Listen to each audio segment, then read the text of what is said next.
se pare acest proiect? Mi se pare foarte interesant și în primul rând pentru că se adresează copiilor, tinerilor, lucru pe care nu prea îl vedem des la noi în țară și în București cu atât mai puțin. Cum vi s-au părut mesajele copiilor? Mesajele sunt foarte interesante, nici nu mă așteptam să nu fie altfel, pentru că noi avem copii deștepți, nu prea ținem cont de părerile lor, de opiniile lor. Cum vi se pare, spre exemplu, acest mesaj? Fiecare om este liber și are dreptul la opinie. Da, denotă mai mult decât inteligență, denotă maturitate și oamenii sunt interesați de ceea ce, de regulă, de ceea ce nu au. Poate fi interesant, sunt părerile elevilor, cred, din diferite clase și de la diferite licee. Cum Da. vi se pare inițiativa? E o inițiativă bună, nu poate strica. Chiar cred că e necesară. Mulțumesc! Plăcere! O inițiativă lăudabilă, îmi place că a ajuns și în România. Am văzut că există și în alte țări același proiect cumva în alte moduri. De exemplu, în Grecia am văzut că au făcut ceva similar. Extraordinar. Mă bucur că s-a întâmplat și la noi și sper să aibă efectul scontat. Mulțumesc! Proiectul e bun, dar noi să respecte. Ați vrea să mai vedeți astfel de proiecte derulate? Păi numai pentru mine, trebuie să fie pentru toată opinia publică. Că dacă le țineți numai o săptămână, nu e suficient, trebuie să le țineți o lună de zile. Mulțumesc!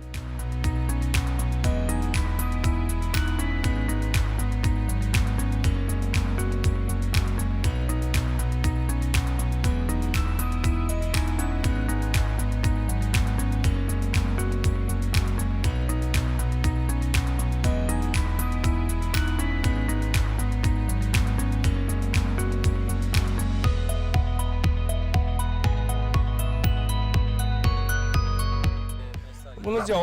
O inițiativă foarte bună, este nevoie pentru a se cunoaște despre toate cele prezentate pe acest panou. Foarte ok inițiativa despre bullying și despre violențe. Sunt de acord, este un lucru foarte, foarte bun. Trebuie să aflăm și trebuie să afle toată lumea despre acest lucru care se întâmplă în școli și în general în lume. Nu cred că ne face bine la nimeni în ziua de astăzi aceste porniri ale unor oameni. Mulțumesc! Mulțumesc frumos!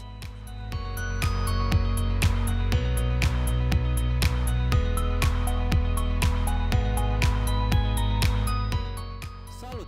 Salut! Am văzut că te uiți la ecran. Da, Cum da. ți se pare? Foarte interesant și mi se pare foarte bună inițiativa și sunt de părere că ar trebui să existe mult mai multe de genul. Chiar liceul meu a participat și am venit aici să văd dacă mai e lume să se strângă și am mai văzut pe aici, ceea ce mă bucură foarte tare.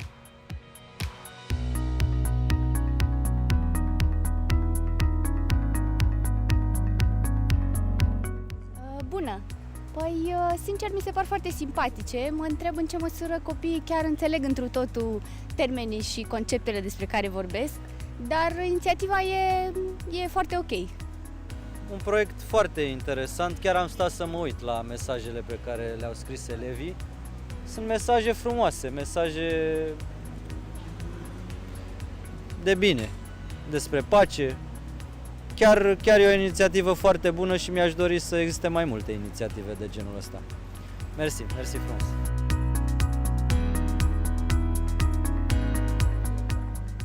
Bună ziua!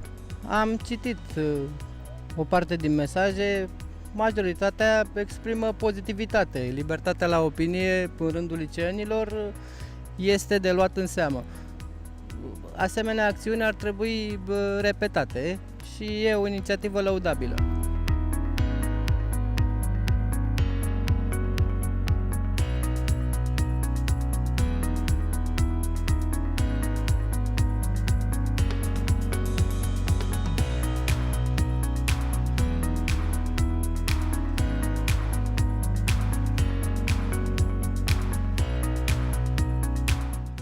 Mi se pare o idee foarte inovativă și consider că e un semnal pe care noi ar trebui să ne-l tragem referitor la ceea ce înseamnă sentimentele celor din jurul nostru.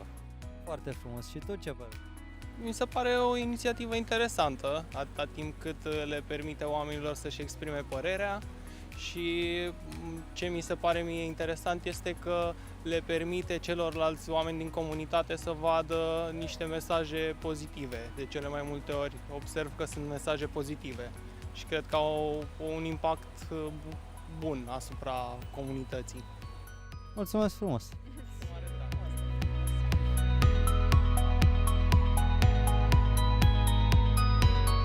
Bună seara!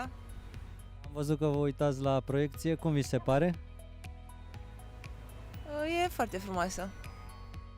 Ați văzut mesajele elevilor, cum vi se pare? Îmi place că transmit direct ideea. Nu stau foarte mult, nu știu, sunt hotărâți. Cel puțin generația mea era mult mai timidă și mai puțin capabilă să își exprime așa direct sentimentele. Da, felicitări! Mulțumesc!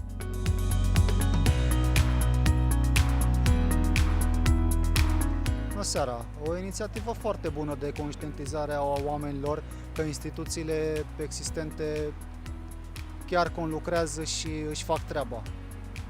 Din păcate, de 30 de ani de zile, lumea nu mai are încredere în ceea ce înseamnă sistem și astfel de campanii și de demersuri ar trebui susținute totuși și de niște lucruri și fapte concrete.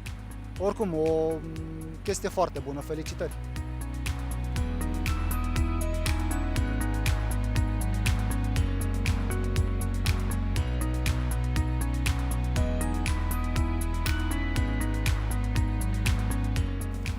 Bună seara, am văzut că vă uitați la proiecție. Da, Cum vi se pare ceea ce se rulează pe ecran? din câte observ, sunt copii care v-au spus părerile lor despre libertate, justiție și instituții eficiente și mi se pare relevant să ascultăm opinia copiilor, adică cei mari să asculte de copii și în special cred că cei care ne conduc ar trebui să plece urechea foarte serios la ceea ce au de spus copiii. Mulțumesc frumos!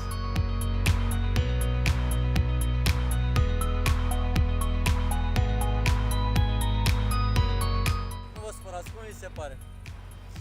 Foarte frumos și interesant. Interesant transmiterea informațiilor a elevilor, văd. După aceea înseamnă libertate.